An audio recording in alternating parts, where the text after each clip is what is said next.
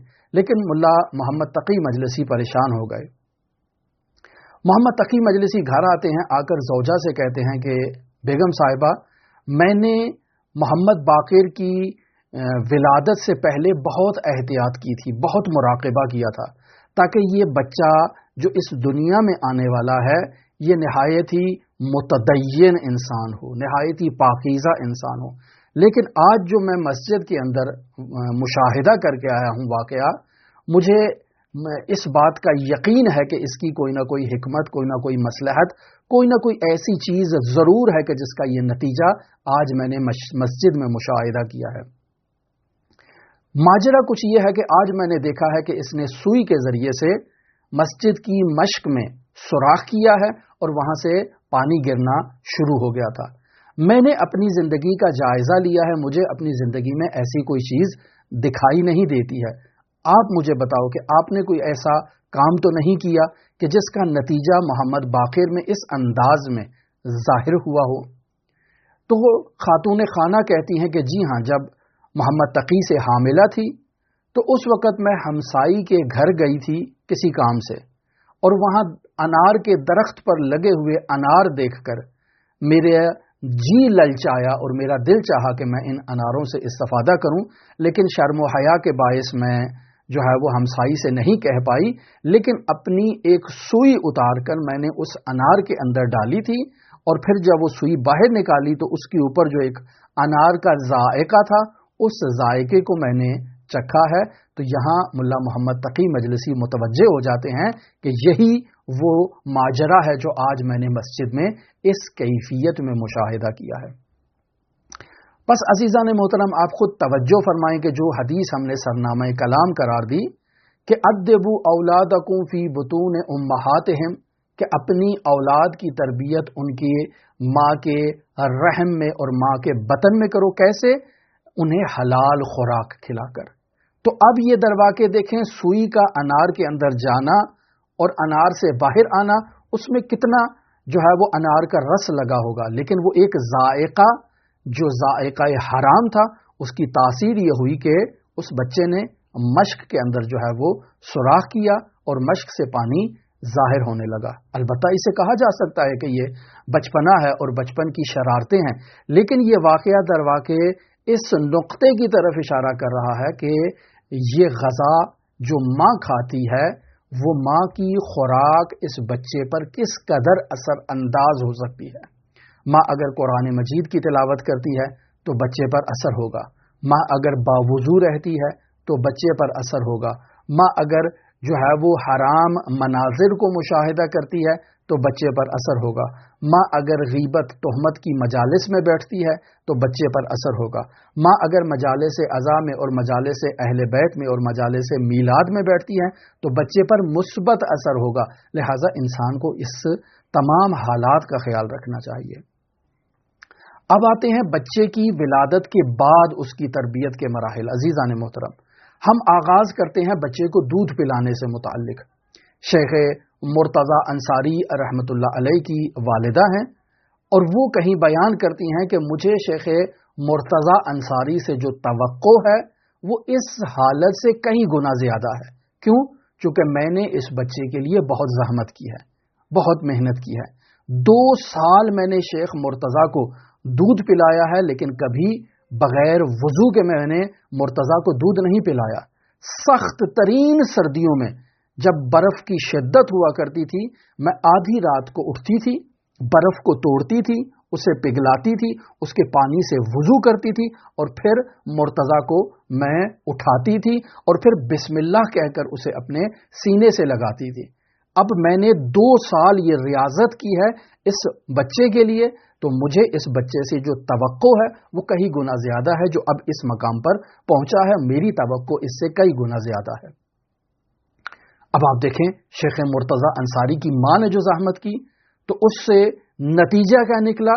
خاتم الفقہا، خاتم الاصولیین، شیخ اعظم شیخ مرتضی انصاری جیسی شخصیت وجود میں آئی ہے۔ یہ درواقع ماں کی تربیت ہے، جو درواقع انہوں نے اس دنیا میں بچے کی پیدائش کے بعد 2 سال جو ان کی تربیت کی ہے رضاعت کے ایام کے دوران۔ مقدس اردبیلی کی والدہ کا آپ کی خدمت میں تذکرہ کروں۔ مقدس اردبیلی کی والدہ کہتی ہیں کہ ہرگز میں نے مشکوک غذا کو، لقمہ مشکوک کو اپنے حلق سے نیچے نہیں اتارا، اور بچے کو دودھ پلانے سے پہلے میں ہمیشہ باوضو رہا کرتی تھی، اور میں نے کبھی نامحرم کو نگاہ نہیں ڈالی اور نامحرم کی طرف نہیں دیکھا۔ اب آپ اس کا اثر جو ہے وہ مقدس اردبیلی کی طرف دیکھیں اور ان کی زندگی کے وہ مقدس ترین واقعات اور مقدس ترین حالات جو ان کی زندگی میں ہیں، یہ درواقع ان کی ماں کی تربیت کا اثر ہے۔ اور آپ امام خمینی رحمۃ اللہ علیہ کی طرف دیکھیں، کتاب چشمہ آفتاب میں مرحوم امام خمینی رحمۃ اللہ علیہ کے والد سید مصطفیٰ خمینی سے یہ بات نقل کی جاتی ہے کہ انہوں نے خود جو ہے وہ خاور خانم کا انتخاب کیا جو خمینی کو اس بچپن میں 2 سال کے لیے دودھ پلائے، اور تاکید کی کہ اس خاتون کو صرف اور صرف آغائے پسندیدے کے گھر سے اس نے غذا استعمال کرنی ہے اور کھانا کھانا ہے کہ کہیں خدائی نہ کر دے اس کے وجود سے کوئی ایک ایسا قطرہ جو شبہ ناک ہو دودھ کا، وہ روح اللہ خمینی کے حلق میں اتر جائے اور اس سے بچے کی تربیت پہ ایک نیگیٹو اثر پڑے گا۔ اب آپ دیکھیں کتنا اہتمام کیا آیت اللہ سید مصطفیٰ خمینی نے اپنے بچے روح اللہ خمینی کے لیے۔ البتہ خود مصطفیٰ خمینی تو شہید ہو گئے، لیکن جو اس ابتدائی ولادت کے بعد جو انہوں نے دائے کا انتخاب کیا خاور خانم کا، جو ایک مؤمنہ خاتون تھی، خود امام خمینی رحمۃ اللہ علیہ بیان کرتے ہیں کہ میری زندگی پہ 3 خواتین کی تاثیر بہت زیادہ ہے۔